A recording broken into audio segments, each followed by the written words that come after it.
Hello, everybody, and welcome back to another episode of the Folding Towels podcast. Thank you so much for joining us again. We are loving having you here and loving all the wonderful feedback that you've been giving us lately. So thank you so much for that.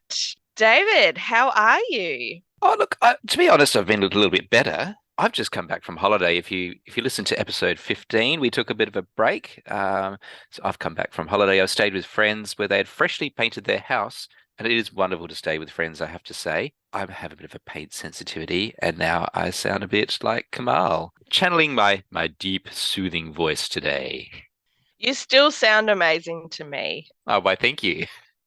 What are we talking about today, Jackie? Well, today's episode is all about music. We're going to talk about using music in your massage practice. Ah, the sweet sound of silence, eh? We've had a bit of a chat already about music, and it turns out that we are both deep lovers of music outside of massage as well as inside the practice, and which turns out we've got a few things in common. What are the types of things, but before you get to work, what are the types of things that you like to listen to, Jackie? That is a loaded question, David, because it's almost everything. I love everything. If you want me to be specific, though, I do love a lot of music from the late 70s, early 80s. So most people are going to say Fleetwood Mac straight away, which is very true, but also early Billy Joel, early Madonna. I love something called Yacht Rock, if you haven't heard I of I have never heard of a yacht rock. Let me take you on a journey, David. So yacht rock is very specific to Southern California. There's a time period that yacht rock was created, and I can't remember the specific years, but it's basically in the 70s. And so Christopher Cross and also Toto come under yacht rock. So it's No really way. easy listening, classic, yeah, stuff you'd hear on the easy listening channels. Yeah, I love that sort of music. What about you, David? What do you like? I'm pretty diverse with my musical tastes as well. I had one comment to me from one of my clients saying that my musical taste has a bit of a middle-aged dad vibe, which is accurate. So I'm a fan of Stevie Wonder, Earth, Wind and Fire, Incognito, Directions and Groove, Billy Joel, Tower of Power. So I love my funk and soul and acid jazz. I have a great love affair for Michael Jackson's music, Sade, Louis Armstrong. In our house, we love 80s music and singing along to that sort of 80s and disco music. And having played in an orchestra years ago, I do love orchestral music, especially Russian composers like Mussorgsky and Tchaikovsky. The music is just so dramatic and expressive. And I also love Spanish classical guitar from composers such as Rodrigo. And similar to you, I have a real love affair with film scores, especially anything by John Williams. Just bring out the trumpets, Hans Zimmer, and Ennio Morricone. This was actually surprising to me just a little bit, when we first started talking about music, is that we both love film scores so much, love the cinematic chill out. And yeah, I same. Some of my favorite music is set to movies. Well, as we explore this episode, there are some real similarities between film scores and exactly what we're trying to do with music within our massage practices, because how much of the cinematic experience is created in their soundscape and the drama and the emotion that is created through music. Yeah, it makes you feel things. And when you're watching a movie, you don't even realize what's happening. One thing I love about the movies, I'm a huge movie buff, but lately I've noticed that so many people are actually talking about this type of stuff, and they're analyzing movies and explaining to us that do not work anywhere near the movie industry or even the music industry exactly how they create those different moods and tell stories. And I find it Mm. really fascinating. Yeah. One of the movies that I've only seen twice in my life is Dances with Wolves. And when I hear the soundtrack to that movie, it is magnificent. When I Mm, hear the soundtrack, I can see the movie unfolding on the backs of my eyelids. yeah. I haven't watched that movie for a long time, but straight away my brain just started playing a couple of notes from probably the main just the middle part of the movie. Nothing even exciting. Mm, Just the middle part where he's walking around. I yeah. can't even explain it, but the notes just appeared in my mind. I heard them. Mm. All right, let's get on with this episode. Why do Yes. we use music in our massage practices? Well, music actually gives the brain something to do. It's going to set up the vibe, give us the mood of the room. Are we meant to be feeling upbeat? Are we really chilling and just feeling relaxed? What is the soundscape? I know that if I don't have music going and I'm not actually thinking about something specific, like, okay, I have to go and get ready for this now and I have to do this, my brain will just start going, oh, what's happening? And I'll start to think about my shopping list or something really boring, or even worse, something horrible that I might have accidentally done previously, and start, getting into a bit of anxiety over, just the usual things that you do. So music can actually trick the brain into thinking about what you want it to think about. Yeah, a lot of people find silence to be uncomfortable, and often for that reason is that our brains will take us on a bit of a journey. It's not always a fun journey, and I feel that our brains do unnecessarily punish us for no good reason. Yeah. So having something Yes. in the background, and it is background music, it just gives us something positive to think about, and yeah, it does absolutely set that vibe and the mood. It does become a bit of an extension of the brand of your business as well. That is so true. So, depending on what kind of massage you actually do and maybe what kind of clients you actually treat, music might be something really important to you. If you are working in a physio clinic and you're very sports based, seeing athletes and working maybe with shorter appointments, music might not be super important in your clinic. However, if you have clients that are coming in to see you because of trauma, because they really want to relax, like they really want that deep relaxation, then you might need to consider your music choices. But music does set the pace for what you do. If you're getting your clients up and they have to get up, you do some testing, they get back down again, you get them up, you get them to roll over and move around. Having a really deep soundscape might not be the best idea as they drop into that deep meditative state.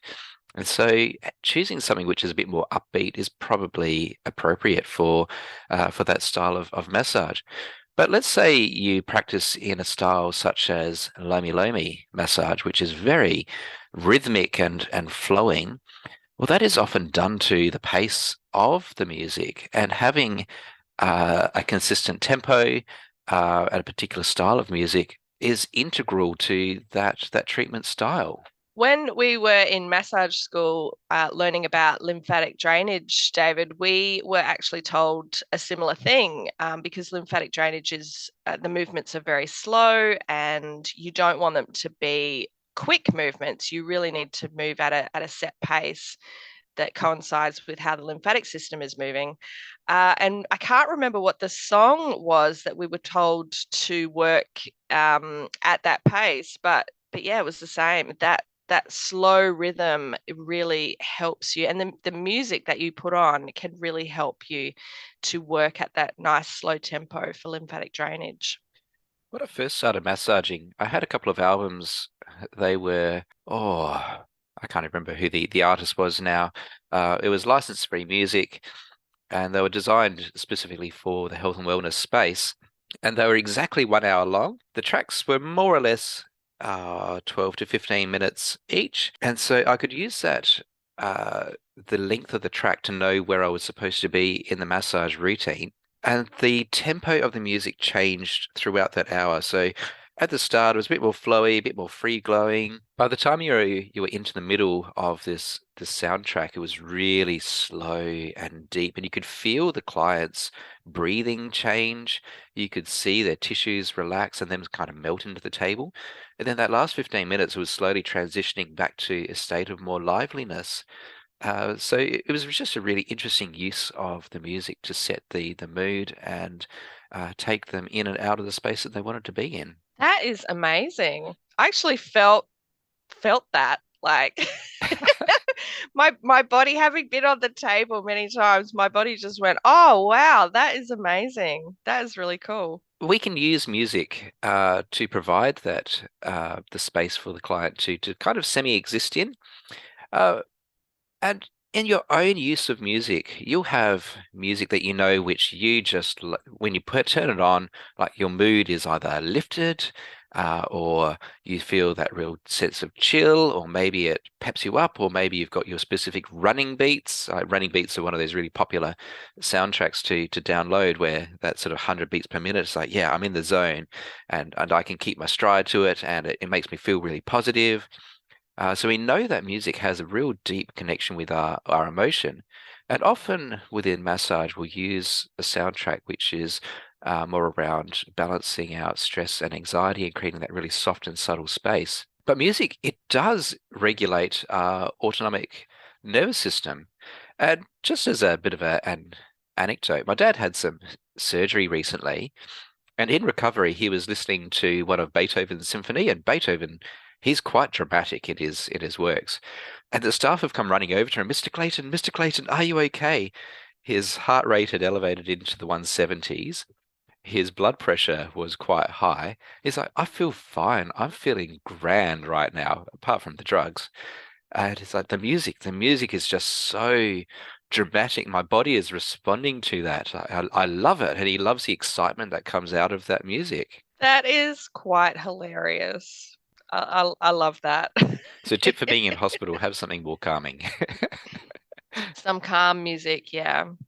I want to add here that listening to the same pieces of music over and over again can be extremely therapeutic for our clients and can drop them into that relaxed state almost instantly after a little while. I know with my pregnancy clients, I tend to listen to the same playlist over and over for them. So they're just in that space immediately. As soon as they come into the room, they're there and they're relaxed and they're ready for their massage. But that's one of those sensory things of a familiar smell, the sight of the room is familiar, and the sound is familiar. And because it's all familiar, it's like that first night in a hotel room where you just can't get a good night's sleep because everything's different and everything Mm. sounds different. By creating that familiar space, your client will instantly feel safe and connected. And yeah, they will drop into that state really, really quickly. So if you're the type of therapist who likes to change your music with every session and have different playlists between visits, then you may find that your clients do struggle to enter the zone, the twilight zone. You definitely need some specific music for your clients to get lost in, and things like binaural beats, meditation music, Reiki music is actually a really good one to look up. Yeah, if your clients really want to get lost on the table and just lie there and chill, you really need to pay attention to what music you're playing. And if the contemplative mood is important, you also need to make sure that whatever you're listening to doesn't have ad breaks or a news report. I know that my blood pressure rises as soon as I hear any news on the radio. Oh, it's awful. Yeah, I've certainly had a massage where the therapist just had the radio on, and they have those little updates in between music, and every time there was a news update, he's like, "Oh, what do you think about that?" Oh no, no, It was thank just an you. ordinary experience. No. I remember when Spotify was brand new and everyone was listening to Spotify for free. And so you would have ads every now and again. And a few of my friends were just like, no, it's fine. It's fine. Like you can just listen to the ads. It's because it would be, I think at that time, just a 30-second ad. It would just be two short 15-second ads and it was really quick and it was done and over. And it's like, absolutely not, guys. Come on. You need to pay for this. Nobody wants to hear these ridiculous ads while they're trying to get a massage and relax. Like, even if you're watching television, watching a movie, they'll have only a handful of ads in the middle where you're like really deeply engrossed. And as you get towards the end of the movie, that's when they really start, you're invested. That's when they start to load the ads in. So you can't break it Yeah. away. Have you ever massaged in silence, Jackie? I don't think so. I probably have, but I'm struggling to remember when that might have been. I think it might really have been for either one of my elderly clients that I see, or if I was at a business or something. I'm really struggling with this one, and I'm going to go with no, Hmm. but I'm sure that I have. What about you, David? I've had a couple of clients specifically with hearing aids, and those hearing aids don't pick up music very well.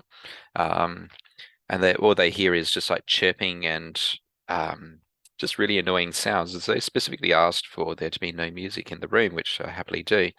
But I do find because like you, my brain will run away with unhelpful thoughts that those Yes. massage sessions would be very, very long. And even just the sound of a clock ticking for those people, like you need to get a silent clock. Oh my gosh, no. The ticking clock for an hour? No, thank you. I couldn't hear the clock, but their hearing aid would magnify that sound. Wow. Okay. There you go, guys. Yeah, a little tip there if you have a ticking clock in your room. Let's have a quick chat about like the stereotypical massage music. I think when you talk about music for massage, people are stuck in what we used to play in the 80s and the 90s, you Yeah. know, Wales, Enya, new age music, Yes. and The panpipes. The panpipes. panpipes. I had forgotten all about panpipes for such a long time, like more than a decade. I'd not listened to anything with panpipes in it for a long time because I used to. I used to listen to all of that music, and I'm not ashamed to say it. And in preparation for today's episode, we were doing a bit of research, and I remembered about panpipes that they exist, and like actually, some panpipe music is quite lovely, but some of it is not. It's a bit hit and miss for me personally. But David, you came up with a bit of You know, you a mentioned little. panpipes, and it uncovered a whole level of trauma I'd forgotten about. And I remember seeing this ad on telly once. It was a TV personality. I think it was Tony Barber. Tony Barber with the greatest hits of panpipes. And I remember Yeah, it would have been 1989 or maybe 1991 or something. I was like, I need yeah, this album. I need this LP. yes, Do you remember LPs? yes, I do.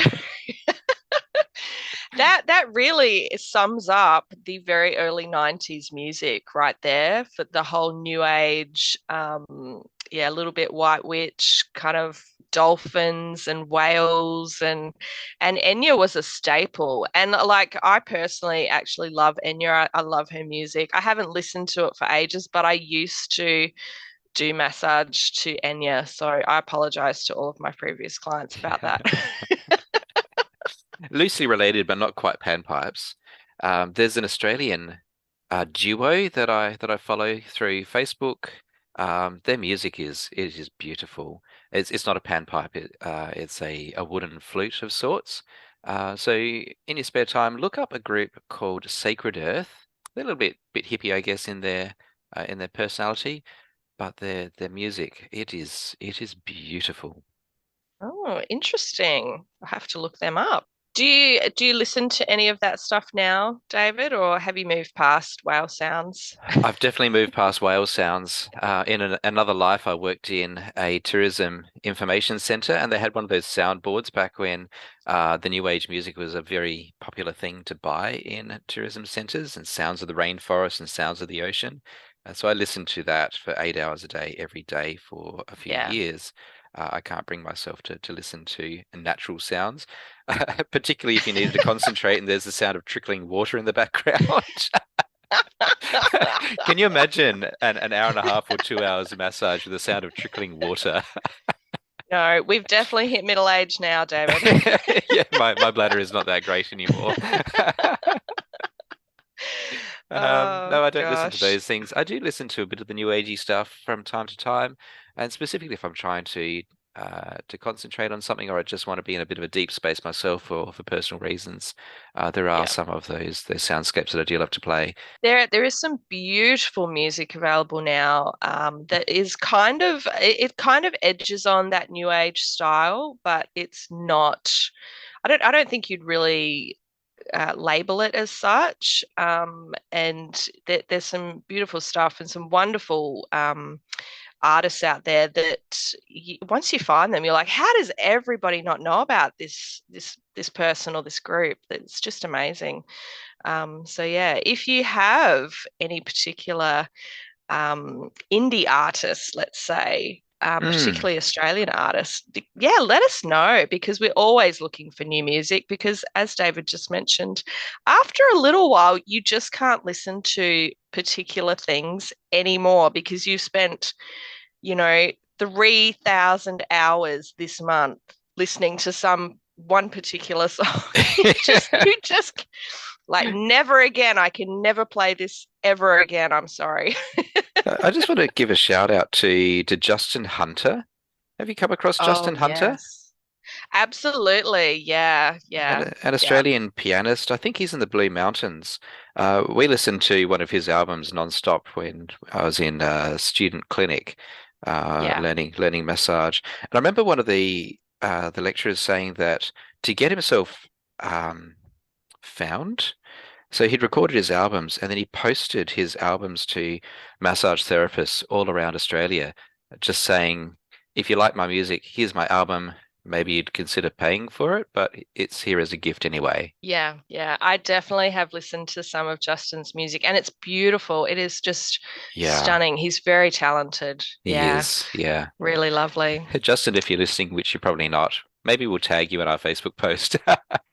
Yeah, yeah, let's do a tag. Hey, look, if we got to do that, I actually have somebody that I would like to mention who is from Adelaide. And I'm racking my brain right now trying to remember what instrument he actually plays, but I can't remember, unfortunately. I'm sorry, because it's not guitar. I thought it was guitar initially when I started listening to him, but it's not. So Andy Salvanos, Hmm. who does a lot of busking around town, and you can find him on Spotify. He does not play the guitar; it's something else, and oh, my brain will not let me remember what it is. But his music is just lovely. Has he got the big double-headed guitar? Yeah, I'm going to look it up right now. Oh, it's called the Chapman Stick. There you go. Yeah, his music is really lovely, and I have actually seen him out busking when I've gone into the Central Market now and again. He's been around Rundle Mall and Victoria Square and all that sort of stuff. So yeah, he's wonderful. I think it's important to be aware that whatever we choose to play in our clinics, not all of our clients are going to like what we put on. The ones that love our music, they're our homies, and they'll like whatever we put on. But there'll be people who come to see you for a particular reason. They're just like, yeah, I don't like that. So, do you Mm. actually ask your clients as part of your intake, what do you like? That is an excellent question, actually. I love that question. If I'm answering this, the answer generally is no, it's not part of my intake, but I do sometimes ask new clients, usually it's while they're on the table already, if they are enjoying the music. And that's usually if I am playing something that is a touch more upbeat than maybe they might be expecting, if that makes sense. Hmm. Yeah. Yeah. I, I admit to not asking it regularly enough, but I'll often say, what would you like to listen to today? And usually the answer is, oh, whatever's on is good. She'll be Yeah. like, glad I asked. I guess it's that kind of finding consent thing again, but sometimes they'll be very specific and say, oh, look, I really love Ed Sheeran. Or I want to listen to Bon Jovi. I chill out to Bon Jovi, or Yeah. AC/DC. I do have some rules about what I'll listen to or allow to be played in my clinic. So um, anything that's screamo, I'm not into that, or really No, heavy metal, no. and anything that's got a hate message in it, that's just a hard no. But Yeah. really, I've uncovered quite a number of styles of music that I probably would not have listened to unless I was encouraged to by my own clients. And if they do tell you what they like to listen to, pop it in your treatment notes. And the next time they come in, have that music playing. Yeah. Yeah. I want to counter something that you just said before about, do we ask our clients what they listen to? And I think in some instances it can be good, particularly if you have you might have been seeing somebody fortnightly for like 5 years. You're very familiar with their preferred styles and what they do and don't like.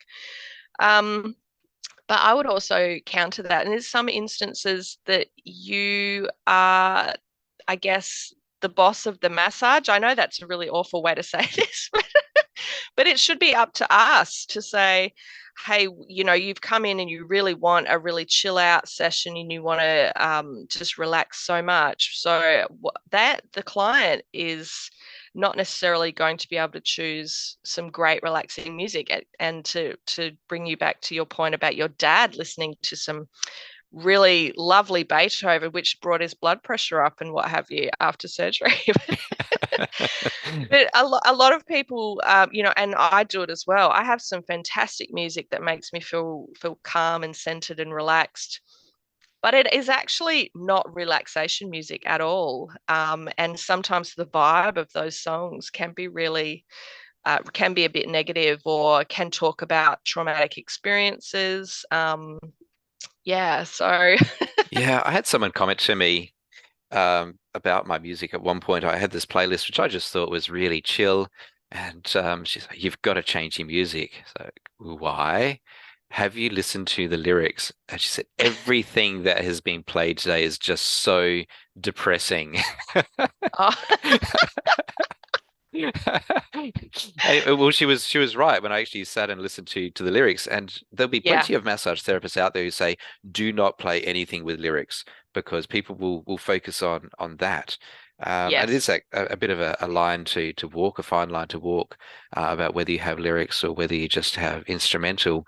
That is something just to be very careful about, because yeah, it may be a song that they listen to over and over again after a friend died or a divorce or something like that. Or maybe it was the music at their wedding, which could be a pleasurable memory, or maybe it draws up some negative emotions. You might feel that your client changes with a particular song that's being played. Maybe they just really hate Rick Astley. Um, David, that man, no, he is a treasure. You take that back. and I had a client. I was playing one of those new agey things, and he says to me, "Are the sounds of the birds outside, or are they on the soundtrack?" They're on the soundtrack. I hate birds. Oh no. Yeah. People do react very strongly to some songs or some artists. And if you are playing a little bit more, stuff from the 80s or the 90s, stuff with lyrics, common things that you'd hear on the radio, sometimes you do have to be very careful, and be prepared to change the music if your client goes, nope, I do not like it. Yes. It is important to screen the music that you listen to because sometimes the lyrics are a little bit appropriate, like Ed Sheeran. And also one of my favorites, I also love Ed Sheeran, but John Mayer as well. Just Yep. saying. The lyrics can get a little bit sexual. Just a touch, yes. You're like, oh, just quickly slipping over to the radio and flicking the dial over there to something with no lyrics in it right now. Whoops. Hmm. But if you know your client has a particular cultural background, um, having music which is synonymous with their, I guess, childhood upbringing, music of their homeland could actually be a really great way to build rapport. That is actually something that I had not really thought about too much before, David, but that's very true. Yeah, Not everyone likes Western music. that's true. Hmm. Yes. And this is where I think sometimes the old reliable relaxation music can just be the bridge that you need. You Hmm. know, it's a safe choice Yeah. sometimes. Yeah. Reliable and unoffensive. Yeah, yeah. But if I go to a massage and there is whale sounds, I'm out of there. Well, that's the thing for us therapists, isn't it? We listen to that stuff non-stop. And I'll give you an example, actually. Sometimes I don't sleep very well, so I actually listen to some relaxation music for sleep. But I don't listen to anything that I listen to at work at home. If I'm trying to fall asleep, I have different playlists that I listen to. I Yeah. cannot mix the two because my brain thinks I'm at work and then I just won't fall asleep still. So there's no point. So yeah, and if you are a therapist and you're going to get massage, I don't know about you, David, but I have said, look, put something else on, play some Billy Joel, like play whatever you want. I don't care, but no whale sounds for me today, thank you. I used to have an instrumental playlist which was variations of Disney tunes. I think I inflicted you with that one once and Frozen came on. Frozen. I Frozen. I love Frozen. Yeah, yeah. Do you want me to tell you why I was not super happy about Oh, that, you might David? as well. At the time, my child, so Frozen obviously was massive. And at the time, I had I can't remember exactly, but she was about 3 years old. And we spent a good couple of years, like literal years, of her watching Frozen all the time, listening to the music all the time. She had a little Elsa dress that she would wear over, her t-shirt and shorts. And she would be Elsa. I would have to braid her hair just like Elsa did and all of that stuff. And by the end, I just could not listen to or watch the movie like for a couple of years. And it's fine. I love it now again because we haven't had to suffer through that every single day for 2 years. Yeah, I got on the massage table, David, and I was just like, no, no, thank you. Turn it off. Hard no. That same album had a variation of one of the Little Mermaid songs, and one of my clients started singing to it, and I just had to bin the album. And never again. Yeah, yeah. Mm. Some people just automatically go into, oh, I love this song. I'm going to start singing, and I do that too. Yeah, so. Back in the old uh, days of music, a therapist might have a record player. They'd put an LP on and play it through their valve amp. I do know a therapist who still uses his LPs and his valve amp. It's actually quite atmospheric. Then cassettes came out, CDs came out, the 5 disc turntable came out, so you could have an entire day worth of music if you wanted to.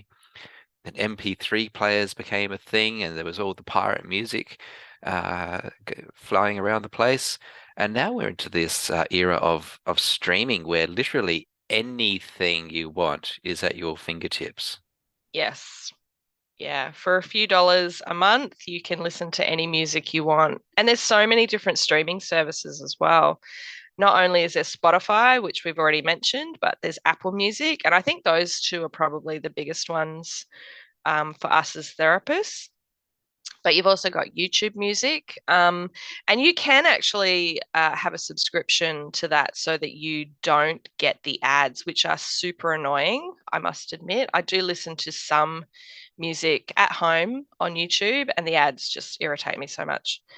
And then you've also got SoundCloud, which is a little bit more. I'm not sure the right way to say this, but a little bit more for people that are, I guess, sitting in their bedrooms creating their own music from scratch. So you can find some really interesting stuff on there, but it might not be what you actually want to listen to on the massage table. And then you've got iHeartRadio, which is really good because you can listen to everything through their different radio stations. And similar to Spotify, you can listen to particular artists with that artist radio. So it's all their songs and similar songs from similar genres.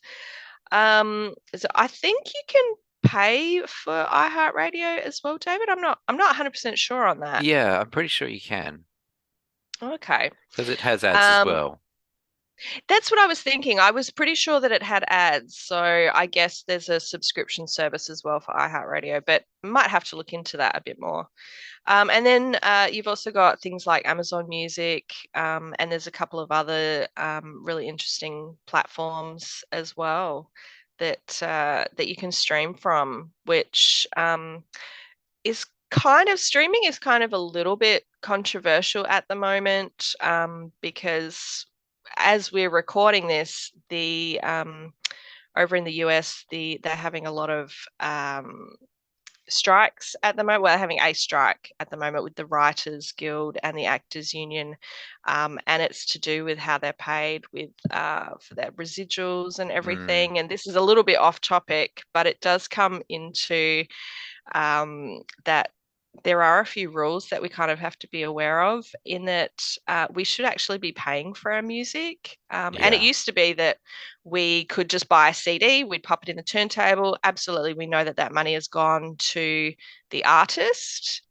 These days with streaming, and it's just a little bit more controversial and not as straightforward, David. Yeah, it is. This is very true. And one of my friends who is a an artist was bragging about how he had earned $1.10 for the year from Oh one of the no. streaming services.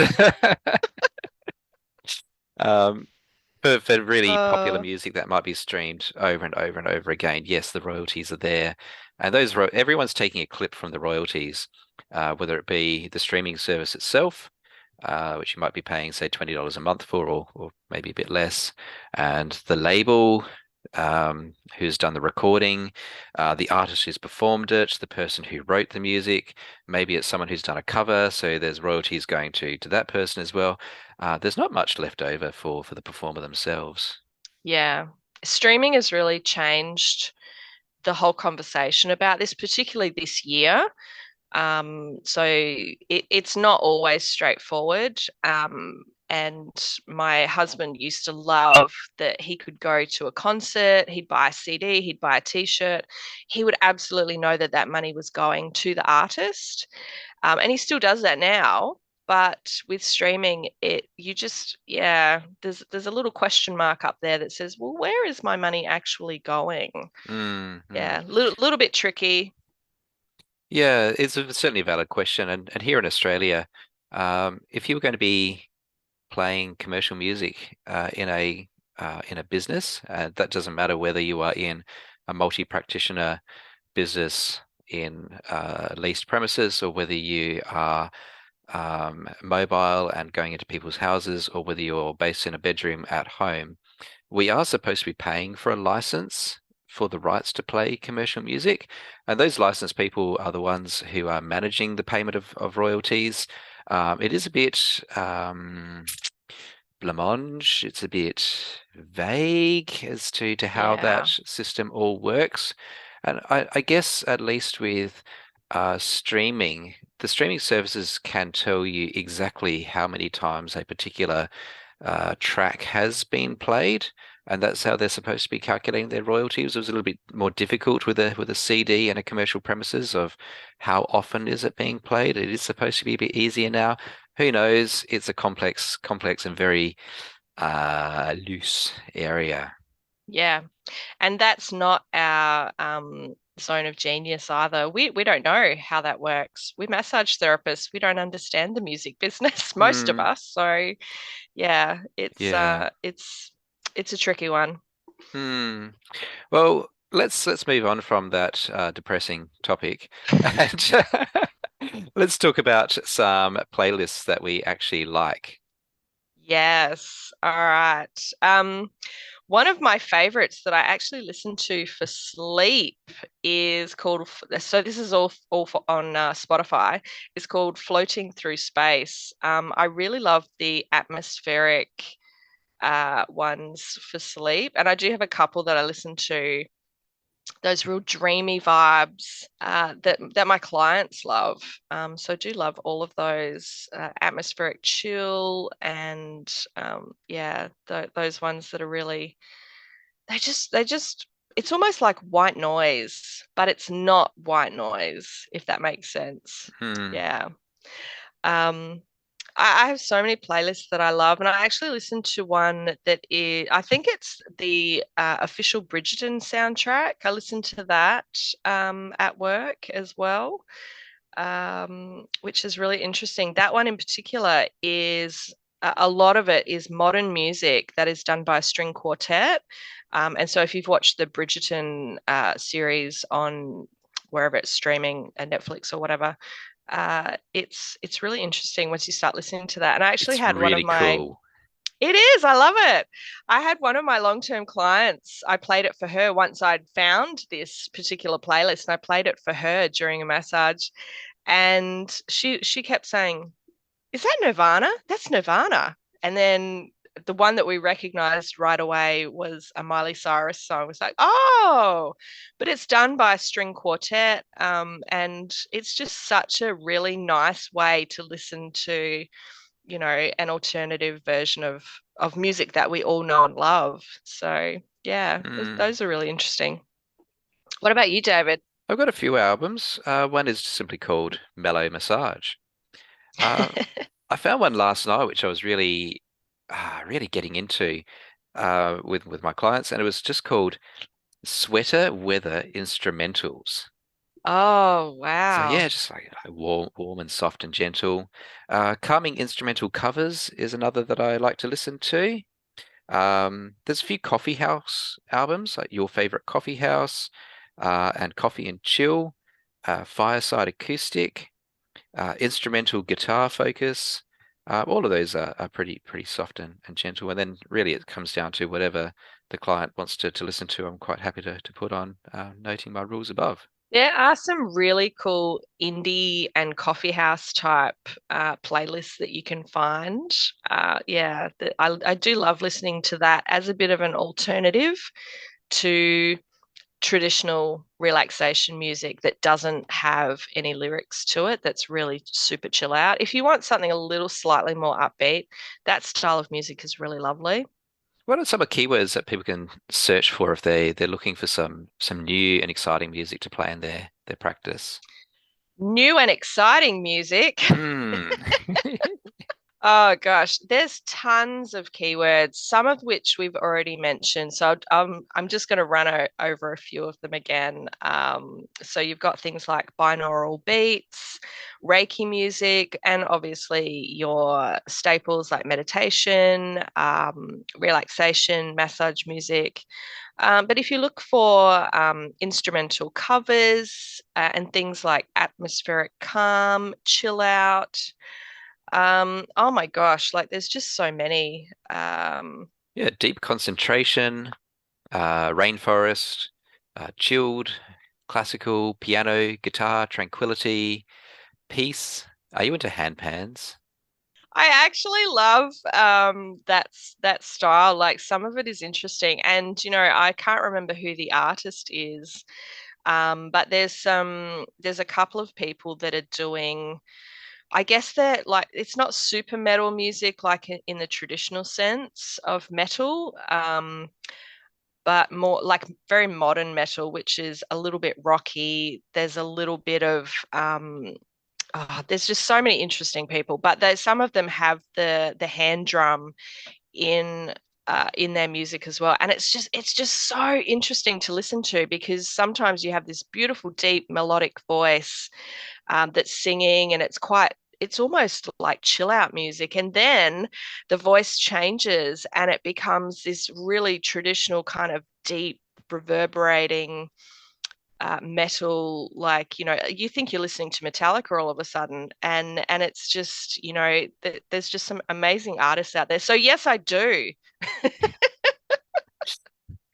Well, I think we've gone pretty deep on this one, Jackie, and it's time to wrap things up. Yes, absolutely. I think we've done well. And music is such like we could talk about music forever. So I think we've actually done well to keep it to the time limit that we have today, I'll be honest. It's one of those universal forms of communication. Absolutely. Mm. Yes. All right. If you'd like to stay connected or if you have any questions, feel free to reach out to us on Facebook or Instagram. The links are at the top of this podcast. Also, don't forget to subscribe to the Folding Towers podcast so that you never miss an episode. And if you happen to be listening on Spotify or Apple, it would mean ever so much if you could please leave us a rating or a review. We have had so much beautiful feedback from you guys. We would love to have some official reviews as well. If you feel so inclined, we would just absolutely be so appreciative. Thank you so much. And we will see you in the next episode.